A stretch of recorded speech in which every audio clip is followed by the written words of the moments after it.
Hello साथियों, आप सभी कैसे हैं। आई होप आप सभी अच्छे होंगे। तो आइए सुनजन स्टडी में आप लोग का वेलकम है। तो आज मैं आप लोगों के लिए चंद्रगुप्त मौर्य से रिलेटेड पूरे लॉन्ग में आपके पास उनके शुरू से लेकर जीवन से लेकर मृत्यु तक का पूरा जानकारी लेकर आई हूँ। इस वीडियो में आपको अच्छे से समझाने का प्रयास करूँगी। तो आप लोग हमारे भी चैनल में वीडियो में लास्ट तक बने रहें।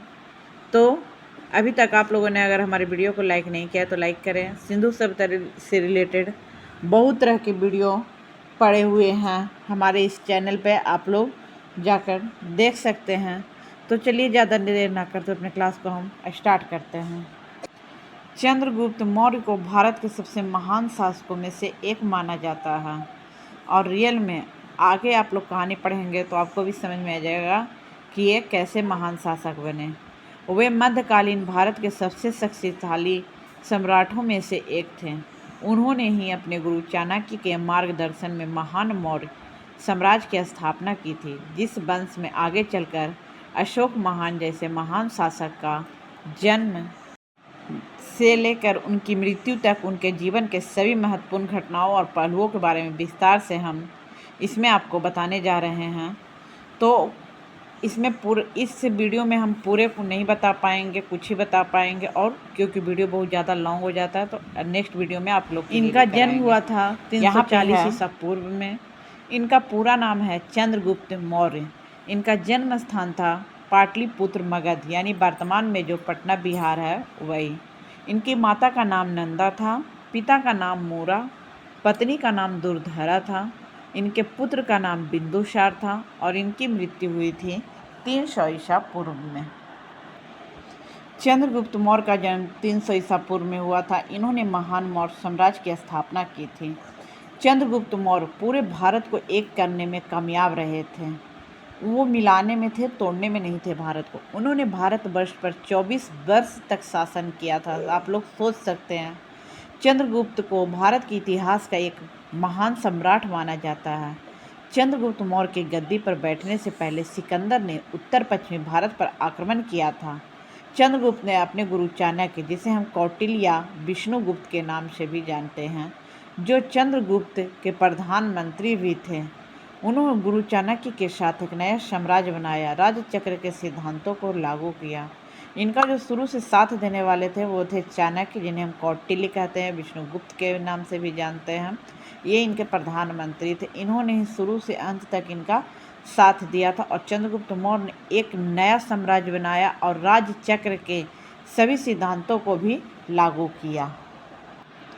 एक बड़ी सेना का निर्माण किया और अपने साम्राज्य की सीमाओं का विस्तार करना जारी रखा। ये अपने साम्राज्य को और बढ़ाते जा रहा था और सेना का निर्माण इन्होंने बड़ी मात्रा में किया था।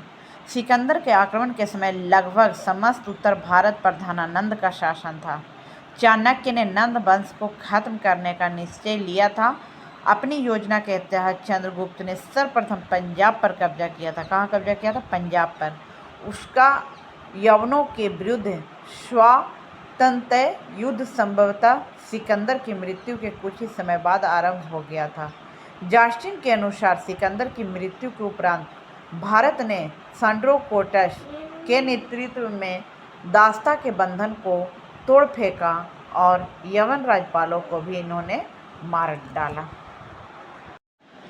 चंद्रगुप्त ने यवनों के विरुद्ध अभियान लगभग 323 ईसा पूर्व में आरंभ किया, किंतु उन्हें इस अभियान में पूर्ण सफलता नहीं मिली थी। 317 ईस्वी पूर्व या उसके बाद मिली, क्योंकि इसी वर्ष पश्चिम पंजाब के शासक क्षत्रप युदेमस ने अपनी सेनाओं सहित भारत छोड़ा था। चंद्रगुप्त के यवन युद्ध के बारे में विस्तार पूर्वक कुछ नहीं कहा जा सकता। इस सफलता से उन्हें पंजाब और सिंध के प्रांत मिल गए थे। चंद्रगुप्त मौर्य की पहली पत्नी का नाम दुर्धरा था। इनसे उन्हें बिंदुसार नाम का पुत्र प्राप्त हुआ। उनकी दूसरी पत्नी यूनान के प्रधानमंत्री की पुत्री हेलेना थी। इससे उन्हें जस्टिन नामक पुत्र मिला। चंद्रगुप्त मौर्य के पास एक विशाल और शक्तिशाली सेना। चंद्रगुप्त मौर्य की सेना का विवरण इस प्रकार करता है। मेगास्थनीज वर्णन करता है कि एक बार जब चंद्रगुप्त छावनी लगाकर रुका हुआ था, तब वो अपने साथ 4 लाख की सेना लेकर आया हुआ था, जिससे हम अनुमान लगा सकते हैं कि चंद्रगुप्त मौर्य के पास निश्चित रूप से विशाल सैन्य बल मौजूद था। उनके पास बहुत सारी सेना थी, बहुत सारे हाथी थे, सभी तरह के थे, इसलिए वो युद्ध में जीत पाते थे। प्लिनी लिखित नेचुरलिस हिस्टोरियो के किताब 4 के अध्याय 22 के अनुसार चंद्रगुप्त मौर्य की सेना में निम्नलिखित सैनिक थे। तो आइए देखते हैं। 6 लाख पैदल सेना थे, 30,000 घुड़सवार सेना थे, 8,000 युद्ध रथ थे और 9,000 युद्ध हाथी थे। चंद्रगुप्त मौर्य की सेना के सैनिकों की कुल संख्या 6,90,000 थी। यह विशाल सेना दल उस वक्त मौजूद किसी भी राजा की तुलना में सबसे अधिक थी। वाह! चंद्रगुप्त मौर्य का साम्राज्य बहुत ही विशाल था। इसमें लगभग संपूर्ण उत्तरी और पूर्वी भारत के साथ साथ उत्तर में बलूचिस्तान, दक्षिण में मैसूर तथा दक्षिण पश्चिम में सौराष्ट्र तक विस्तृत भूप्रदेश सम्मिलित था। शासन को सुविधाजनक बनाने के लिए अलग अलग प्रांतों में बांटा गया था। प्रांतों के शासक सम्राट चंद्रगुप्त मौर्य को रिपोर्ट करते थे। राज्यपालों की मदद के लिए मंत्रिमंडल गठित किया गया था। केंद्रीय और प्रांतीय शासन के विभिन्न विभाग बने हुए थे। चंद्रगुप्त मौर्य की राजधानी पाटलिपुत्रा हुआ करती थी। इसे अब पटना के नाम से जाना जाता है, जो कि बिहार प्रांत की राजधानी है। इस राजधानी को सुदृढ़ सड़कों और चौड़े राजमार्गों द्वारा मौर्य साम्राज्य के अन्य राज्यों से जोड़ा गया था, ताकि सम्राट को शासन करने में कोई परेशानी न हो।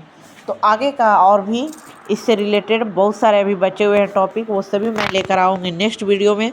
तो आप लोग हमारे वीडियो का इंतज़ार ज़रूर करें। जिन लोगों ने अभी तक वीडियो को लाइक नहीं किया, लाइक करें, चैनल को सब्सक्राइब करें, बेल आइकन घंटी दबाना ना भूलें और इसे ज़्यादा से ज़्यादा शेयर करें। धन्यवाद।